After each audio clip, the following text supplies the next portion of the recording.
त्यावेळी परीक्षा झाली, म्हणजे 14 डिसेंबरला आपलं वर्ष पूर्ण झालेलं आहे. हा, त्याच्या अगोदर ऍड आली आणि ह्याच्या पाठीमागची ऍड 2018 साली आली होती आणि त्याच्यामध्ये शॉर्टलिस्ट होत होते.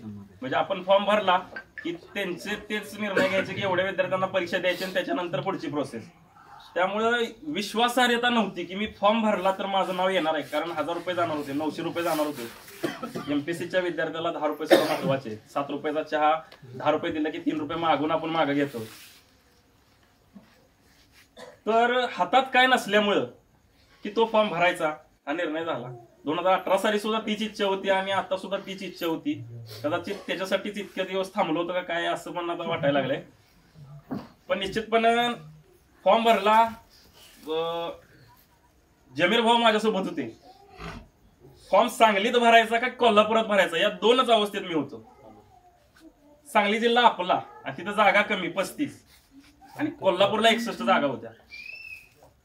असंच फॉर्म भरत भरत जमीर भाऊंचा कॉन्टॅक्ट झाला आणि भाऊसने म्हणले की भाऊ सांगलीत जागा काही कमी आहे त्या आणि तुम्ही सांगलीत आहे त्यामुळे मी तुमच्या कॉम्पिटिशनला येणार नाही, मी कोल्हापुरात फॉर्म भरतो. भाऊ म्हणले पाया पडतो तुमच्या, कोल्हापुरात एवढा फॉर्म भरू नका, तुम्हाला कुठं भरायचं आहे तिथं भरा.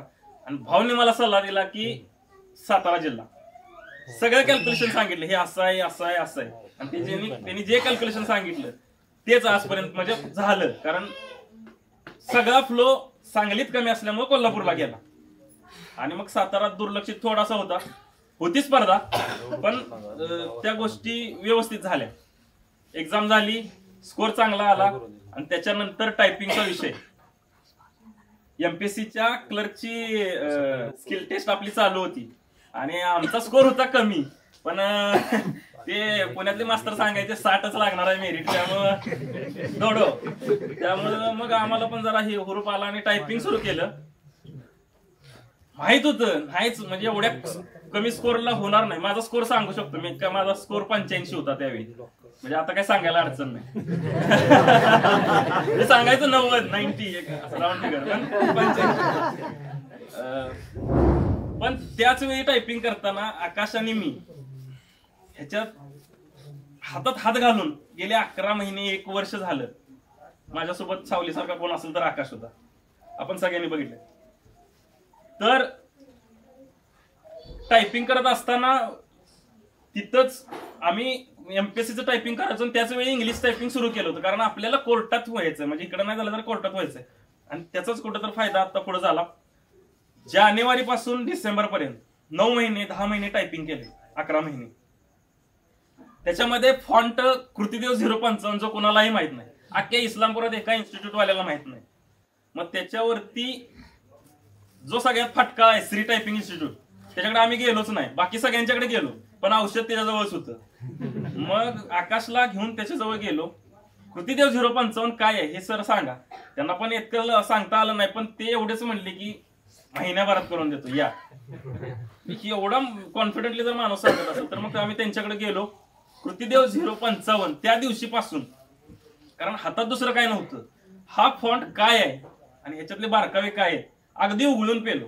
आकाश आणि मी, आकाशचं नाव सारखं येईल, आकाशाने मी ते उघडून पेलो अक्षरशः. त्याच्यातल्या खचाखुना सगळ्या त्याचा परिणाम असा झाला की पॅसेज लवकर बसायला लागले, जे अशक्य होते त्या गोष्टी व्हायला लागल्या, कारण ते सातत्य ठेवलं होतं. देवानं म्हणजे मी बऱ्याच वेळा म्हणतो की 64 कलांचा अधिपती गणपतीनं मला 64 पैकी बऱ्याच कलांचं वरदान दिले. त्याच्यातल्या बऱ्याच कला मी करत आलो, त्यात म्हणजे स्किल आलं की माझा हात चालतो, म्हणजे हा कॉन्फिडन्स मला होता. अभ्यास करून परीक्षा पास व्हायची, आपण पास झालो होतो. कसं झालो, टीसीएस आम्ही उघडून पेलो. टीसीएसला भाऊन मी टीसीएस तलाठीचा सांगायचा विषय, तलाठीला 83 स्कोर होता, तो ह्याच्यानंतर 86 झाला, परंतु तो जिल्हा चुकला.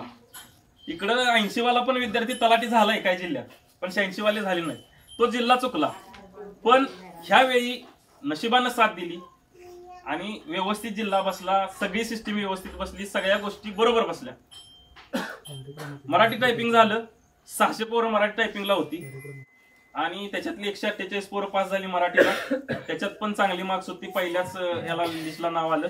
परत इंग्लिश टायपिंग झालं, इंग्लिश टायपिंग तर आउट ऑफच बसलं होतं, त्यामुळं लगेच त्याच दिवशी रिझल्ट लागला, नाव आलं. तरी देखील एक असं असते की फायनल नाव लॉग असतो पर्यंत, म्हणजे त्या गोष्टी. पण फायनली आज तो क्षण आला. पण संघर्ष मोठा आहे.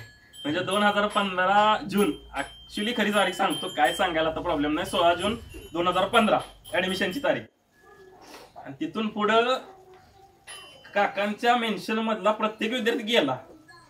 संकेत जाय ना, संकेत तिथंच आहे. म्हणजे किती वर्ष, म्हणजे आता योगेश दादा इथं आहे, आमचे योगेश, करण, प्रतीक सीओ, मुख्याधिकारी, नायब तहसीलदार गेले, सगळे गेले. रोहित पोलीस झाला, अमोल झाला, सगळे जवळजवळ 20 जणांचा ग्रुप होता. कोणी राहिलं नाही.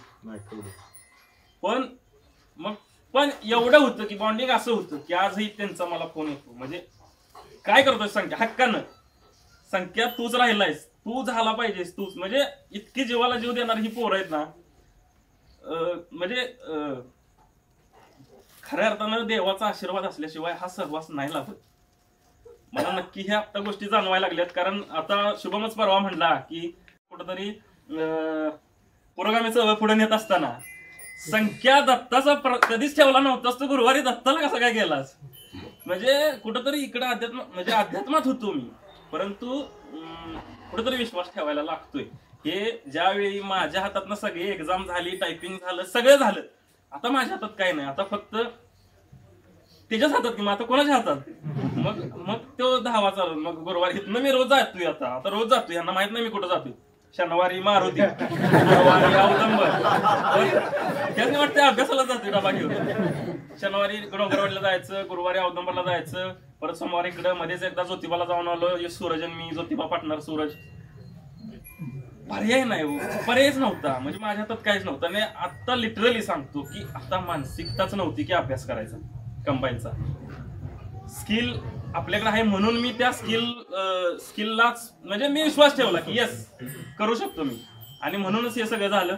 या सगळ्या प्रवासात सांगायचं झालं तर हा संघर्ष, जरी मगातरनं माझं कौतुक केलंय, सगळ्या गोष्टी केल्यात, पण हा संघर्ष कधीच माझ्या एकट्याचा नाही.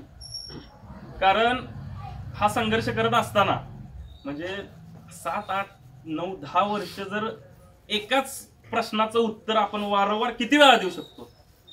मी ठीक आहे, मला काय जण बोलत होती, काय जण बोलत नव्हती, परंतु ही जी माझ्या मागं बॅकबोन सगळे बसलेत, ह्यांना किती तोंड द्यावं लागलं असेल याचा विचार मी म्हणजे करत होतो. पण नाही बोलू शकत ना. कारण एमपीएससी करणाऱ्या विद्यार्थ्याची अवस्था अशी आहे की पाण्यातून बाहेर आलेला मासा जसा तडपडतो तशी त्याची अवस्था आहे. अवघड जाग्याचं दुखणं, तो कुणाला सांगू शकत नाही त्याची परिस्थिती काय. एक निकाल गेला की वर्ष गेलं, पण सांगणार कुणाला, आणि गेले तर कसं गेलं ती मेंटॅलिटी सांगू कशी, कसं म्हणजे कशा शब्दात सांगणार, सांगू शकत नव्हतो. मग प्रत्येक वेळी मान खाली घालायला लागायची.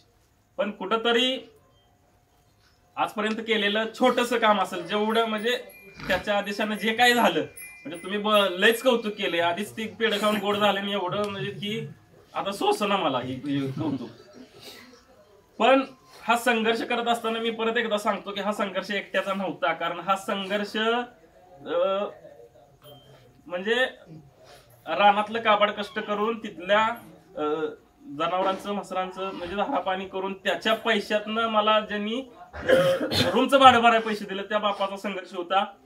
वेळ प्रसंगी भाजीपाला जिनं विकला. म्हणजे ठीक आहे, कुटुंब राजकारणात आहे, समाजकारणात आहे, अध्यात्मात आहे, पण ज्या गोष्टी करायला लागतात त्याच्यासाठी आम्ही कधीच लाजलो नाही. म्हणजे आई आमची अजूनही बाजारात बसती,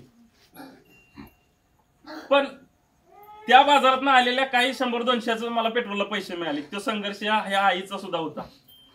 मी मगाशी सांगितल्याप्रमाणे पुण्यात येऊन इथं सेट झालेला आमचा मोठा बंधू, कधी आमचं बॉन्डिंग असं लय क्लोज नाही. मग जेवढं माझं प्रतीकचं आहे, जेवढं माझं सागरचं आहे, तेवढं आमचं क्लोज नाही. पण त्याला आता कुठे तर पैसे मिळायला लागले, परंतु त्यातलं सुद्धा कसलाही किंतु न पडता मला पैशाची रसद पुरवली. म्हणजे मी काय करतोय, मी काही कुठलाही प्रश्न नाही. आमच्या बहिणी आहेत, दाजी आहेत, कधीच वेगळं, कधीच दाजींनी म्हणजे आपल्याच घरातला व्यक्ती आहे, मग ह्याला काय लागेल. कधी गाडीला नाही, कधी पैशाला नाही, कधी कुठलीच अडचण नाही. म्हणजे मनापासून देवाचा आभार मानतो की हे सगळे सराउंडिंग माझ्यासोबत तुम्ही म्हणजे दिलंय. इथं आवर्जून एका माणसाचा उल्लेख करायला लागतो तो रवींद्र कोपर्डे काका. कारण त्या माणसानं सर म्हणजे आपल्या मुलाप्रमाणे प्रेम केले, माझ्यावरच नाही आपल्या सगळ्यांच्यावर प्रेम केले. आणि आज तागायत आजपर्यंत माझा रिझल्ट तलाठीला गेला, काका रडले सर. कुठलाही व्यक्ती करत नाही सर. संतोष चलगोलेच्या क्लासला गेलो, त्यांनी माझ्यात काय बघितलं माहित नाही. 5 महिने झाले त्या माणसाने माझं पैसेच घेतलेलं नाही. संकेत सर म्हणले तुमचं पैसे नाही मी घेणार. एजेएमएस ला गेलो, एजेएमएस न कधी माझं पैसे घेतलं नाही, किती वेळा जीव दे. केबीपी मध्ये गेलो, केबीपीचा विषय सांगायचा राहिला. कृतीदेव 055 ज्या दिवशी केला म्हणजे त्यात मास्टर यायला लागले, म्हणजे कधीच अहंकार आला नाही. आकाश म्हणत होता की आपण जर एवढं केलंय तरी आपण अजून 30%च आहे, आपण अजून त्यात शोधूया. म्हणजे आउट ऑफ द बॉक्स सगळ्या शक्यता तपासल्या. त्यामुळे मला तिथं मराठीच्या टायपिंगच्या वेळी काही गोष्टी हाताळता आल्या आणि त्याच्यामुळे मी आज एक पाऊल पुढे आहे माझ्या बाकीच्या सहकाऱ्यांच्या पैकी. कृतीदेव 055 माझं आकाशचं मास्टर की बघून केबीपीतल्या अजित पाटील सरांनी आम्हाला बोलवलं आणि सांगितलं की आपल्याला इथं टेस्ट घ्यायला लागणार. मग कर्मवीर स्पर्धा परीक्षा प्रबोधिनी 4 टेस्ट झाल्या. महाराष्ट्रात कोणी धाडस केलं नाही ही हार्ड कॉपी टेस्ट घ्यायची, ती चेक कशी करायची, त्याच्यातल्या त्रुटी कशा काढायच्या, मार्किंग सिस्टीम, हे सगळं आम्ही केलं होतं. म्हणून सरांनी बोलवलं, गिड्डे सर असतील, मी सर, बाकीचे सगळे टीम बसलो आणि पेपर काढणं, चेक करणं, परीक्षा कंडक्ट करणं. त्यामुळे महाराष्ट्रातली 200 ते 250 पोरं दर रविवारी टेस्टला यायची आणि त्या पोरांना ते शेवटी आमचे स्पर्धकच होते. पण कधी असा मनात विचार आला नाही की अरे तो पोरगा इथपर्यंत आलाय, त्याच्यासाठी आपण केलं पाहिजे. ह्या गोष्टी आम्ही केल्या आणि कुठंतरी त्यांचा खरंच आशीर्वाद लागला. कारण सातारा जिल्ह्यात मी परीक्षा द्यायला गेल्यावर मला 10 जणांनी हात केला, सर ऐकाय तुम्ही पण. म्हणजे ही पोचपावती होती की ही फार मोठी माझ्यासाठी गोष्ट होती. दुसरी गोष्ट, काकांच्या तिथं राहत असताना आपण सगळ्यांनी दिलेलं प्रेम नाही शब्दात मांडू शकत. कारण प्रसाद सर असतील, प्रमोद सर असतील, अगदी गुरुबंधू सारखं, म्हणजे विचाराने एकत्र, अध्यात्माच्या ह्याच्यात एकत्र, बाकी सगळेच. म्हणजे आता प्रत्येकाचं नाव मी नाही घेत, समजून घ्या. त्यानंतर गडकोटची टीम भेटली, समृद्धदादा, सनीभैया, हर्षा, म्हणजे जीवाला जीव देणारे सहकारी.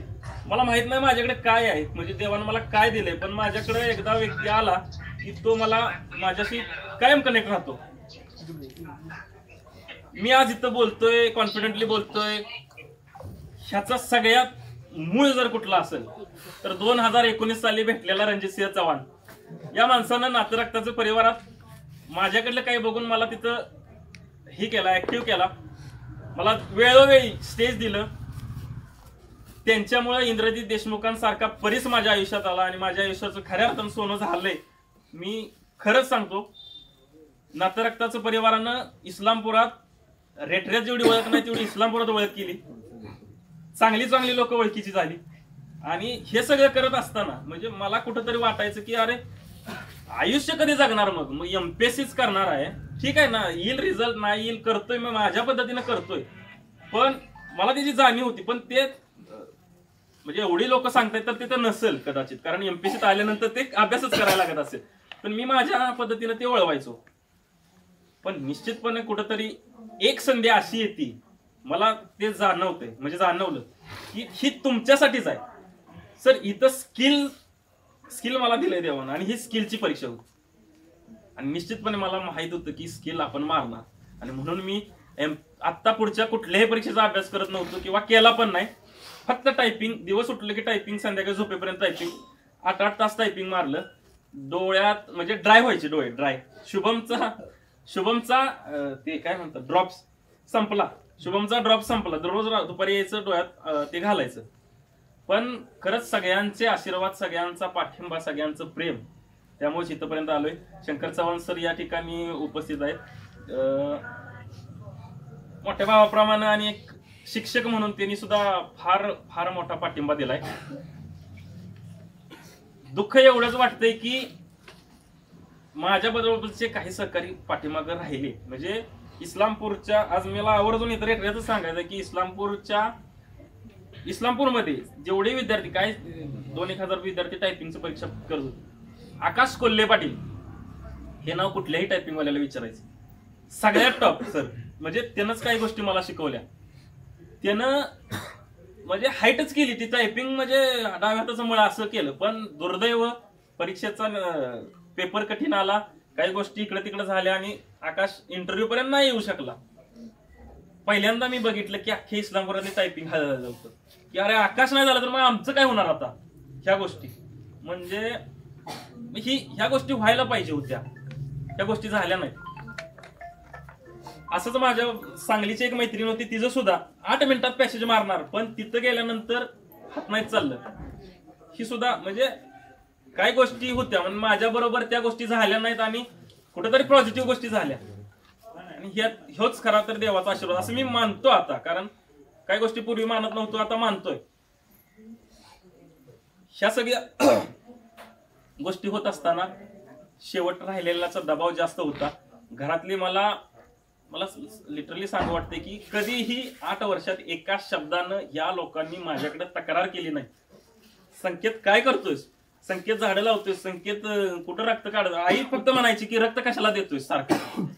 मग ती या काळजीपोटी होतं. पण खरं सांगतो त्याच्यात सगळ्यातनं जे मिळणारं समाधान आहे ना, ते कुठल्याही पैशात मोजू शकत नाही. रणजित दादा नवीन नवीन उपक्रम आणतात आणि त्याच्यात ज्या आम्ही काय करतो, आता अंगावर शहर येणारा प्रसंग म्हणजे आम्ही वारीत गेलो आणि तिथं जी काही सेवा केली, लिटरली सांगतो तिथं सगळे संत भेटले, पांडुरंग भेटला मला, पण ते मी एक्सप्रेस करू शकत नाही. आणि मग कोण जर म्हणत असेल की कशाला या लढतरी करतो, पण ते मला जे मिळाले ते नाही ना मी सांगूच शकत नाही. आणि म्हणून त्या आनंदासाठी त्या गोष्टी केल्या आणि त्या गोष्टी अजूनही पुढे चालतील. अजून काही गोष्टी पुढे करायच्या आहेत, बऱ्याच करायच्या आहेत. आणि या नातं रक्ताचं परिवाराच्या मुळे जो कॉन्फिडन्स आला, त्यामुळेच इंटरव्ह्यू कदाचित बेस्ट गेला. म्हणजे कुठलाही कुठं काय करतोय त्याचा उपयोग कुठं येईल सांगता येत नाही. मग कॉन्फिडेंटली असेल. जज सगळे थरथरत होते, मी नॉर्मल होतो. जज जिल्हा प्रमुख आपले इंटरव्ह्यू घेत होते, काही नाही निवांत इंटरव्ह्यू दिला आणि बाहेर आलो. आणि शेवट करतो, जास्त लांबवाय नको. ज्यासाठी वाट बघितली होती तेव्हा आजचा दिवस आलाय. शेवटी गुलाल सगळ्यांच्यात. मला हे आनंद होते की सगळ्यांच्या गुलालात आलो आणि आज आपण सगळे माझ्या गुलालात आलाय. खरंच तुमचं मनापासून आभार.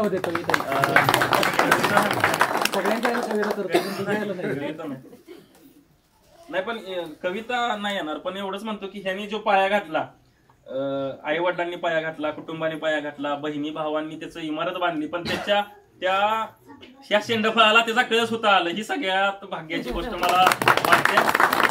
सगळेजण इथं आलात, मनापासून आभार मानतो आणि 2 मिनिटं थांबतो.